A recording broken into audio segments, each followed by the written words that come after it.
What's going on, folks? Once again, I'm your boy Nev from Nev's Tech Bits. Today I want to talk about this Coby camera for your car. The car driving camera. I got this thing for about $3 like 2 freaking years ago, and I've been meaning to make a video about it for so many reasons. It is the coolest thing that I have not had time or a particular need to appreciate it. Since I purchased this, I may have had about 1 or 2 situations where I wish that I had a camera on the front of my car. But once again, the most amazing thing about this is it's only 15 bucks. It has infrared lights on it. It records very simply to an SD card. It hooks up with power via USB-B, I believe that is. Or as a lot of us fling around at the office, the old school BlackBerry. Remember when BlackBerry was a thing? Anyways, the thing that really gets me going is, check this out, the battery pack. Oh, it's got a battery pack. Oh, you know what's super sexy about that, though? Check this out. We all know this phone. We all have many of them.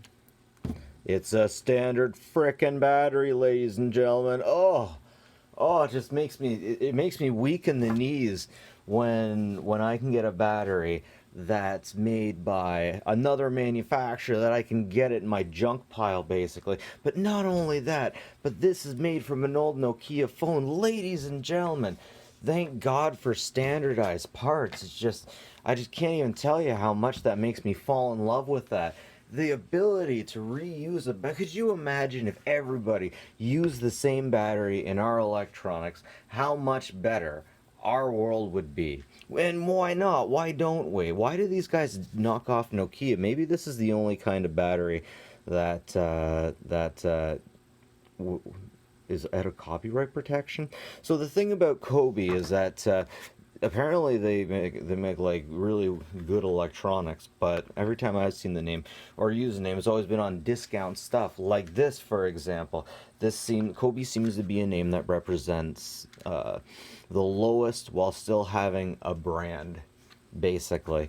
And I've bought headphones from them. Like, they weren't the best headphones, but I was not disappointed by any means with what I ended up with. That's for sure. Anyways, let's swap batteries. Like $10 headphones, you guys know the type. Just look like that. Oh, folks, it's making me wet. It's making me so wet. I'm gonna give this thing a test. I'm gonna show you what the video's like. Remember, I got this thing like 2 or 3 years ago. You know, I might have even gotten this thing 5 years ago. But we've all seen cheap cameras for our cars. Oh yeah, by the way, as soon as you turn it on, it starts recording too. But we've all seen cheap cameras for our cars, and at this point, anything you get from here on in is probably better. Is going to be better quality than this, I bet. Anyways, let's try a test. Okay, here we got some of that beautiful autumn day. So many trees all around in my quiet little white trash Hodunk mountain town. Man, we got a lot of leaves to rake up, but it looks great. This is 1080. You can get 720 or VGA, but by the look of the 1080, I don't think you actually want to do that. It doesn't look bad. You can't read license plates, but you can get a good idea exactly what's going on in case you have to take something to court or something.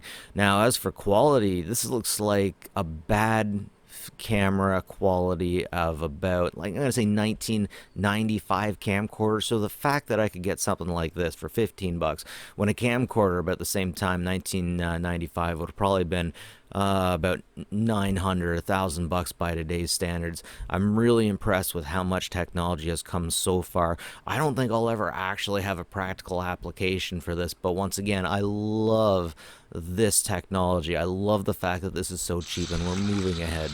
Here we have an outdoor video test. These are magic tracks at night. I love these things. They're so cool. Look at how they light up the tracks behind them. Man.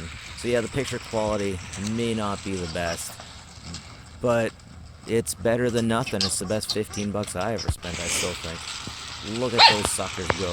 This is so cool. Okay, for my next trip, I'm going to strap one of these cameras onto one of these magic tracks, and we'll see how it goes. And this is the adventure, ladies and gentlemen. Hold on to your lunch. This was not a smooth ride at all. It was not balanced by any means, but still, good times.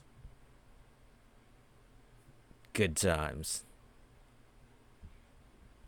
So here's one more quick daytime test, and to test the microphone out on the nighttime test, I'm just going to use the microphone.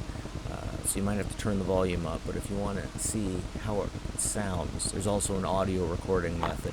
It records simply audio or audio and video. Anyways, here is the nighttime test. And this is how it looks at night with the night vision on. And if we come over here, we can see the wall. There, I turned the night vision off, or the infrared light off, turn the infrared light on. That is what we see. We can actually see the side of my house, but we can just barely see the car. Off, on, just barely seeing the car. As a piece of hardware for under $20, nothing has sustained me. Nothing has impressed me. Nothing has pleased me so much. Such a cheap thrill. Ladies and gentlemen, we've reached a new time where we can do so much with so little. This is a cheaper, low-end camera, and it can do so much. And like night vision, motion detector. I'm just blown away that we have this technology for under $20 these days. It's a beautiful day. What a time we live in. Anyways, this is it from me, ladies and gentlemen. Nev from Nev's Tech Bits. Like and subscribe, of course, if you like this stuff. It's always appreciated. And as always, folks, take care of each other. We might be all that we've got. Have a good one, folks.